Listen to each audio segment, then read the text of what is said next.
En 2016, la Bolivie a connu sa sécheresse la plus aride des 25 dernières années. 8 des 9 régions boliviennes ont été impactées, ce qui fait plus de 135 000 familles et 290 000 hectares agricoles. Encore aujourd'hui, plus de 10% de la population n'a pas accès à l'eau et en période de sécheresse, ce chiffre tend à exploser. La mobilisation des ressources en eau devrait être une des priorités du gouvernement, notamment du fait de sa faible disponibilité dans le temps, seulement 3 à 4 mois de pluie, mais aussi des pénuries chroniques, 4 à 5 mois de sécheresse, et d'une demande croissante dans tous les domaines, que ce soit l'eau potable, l'irrigation ou les activités industrielles. Depuis 2014, Hydraulique sans frontières collabore avec un petit village d'agriculteurs aymara, Chunavi, pour connecter de nouvelles sources d'eau potable au réseau et lutter contre la pénurie dans la cordillère Real. On se trouve dans la vallée de Tuni et nous avons le village en contrebas de Chunavi, petit village d'environ 1000 habitants qui, depuis quelques années, a des problèmes d'approvisionnement d'eau dus en partie à des problèmes de sécheresse et la population augmente d'année en année. Le village actuellement a comme ressource en eau une petite fontaine située à 4300 mètres d'altitude et il s'avère que cette source d'eau en fait se tarit d'année en année.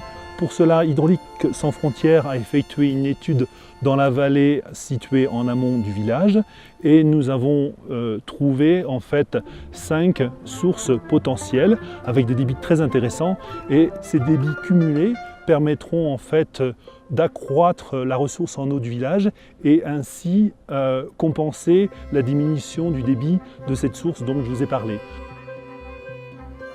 Actuellement, nous sommes dans une phase de travaux dédiés à cette adduction d'eau potable. Dans un premier temps, à effectuer une tranchée au niveau de la sortie de l'eau afin de drainer un maximum d'arrivée d'eau.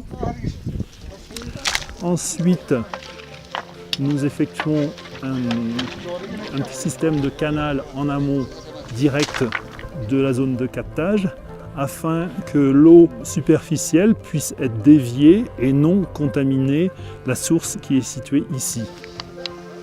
Le petit canal est protégé par un petit mur en pierre sèche et enfin, autour de ce captage et de ce système de déviation d'eau superficielle, nous allons mettre en place un périmètre de sécurité afin que les lamas ne puissent entrer à l'intérieur et contaminer les eaux du captage.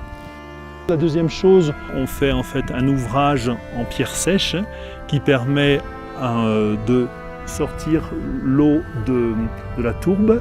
Ensuite, à partir de différents captages, on enterre différents tuyaux qui vont jusqu'au village. Depuis le réservoir d'eau de 35 mètres cubes, l'eau est distribuée à l'intérieur du village et le surplus d'eau qui provient des fontaines en fonction de la saison est distribué au village situé en contrebas du village de Chunavi.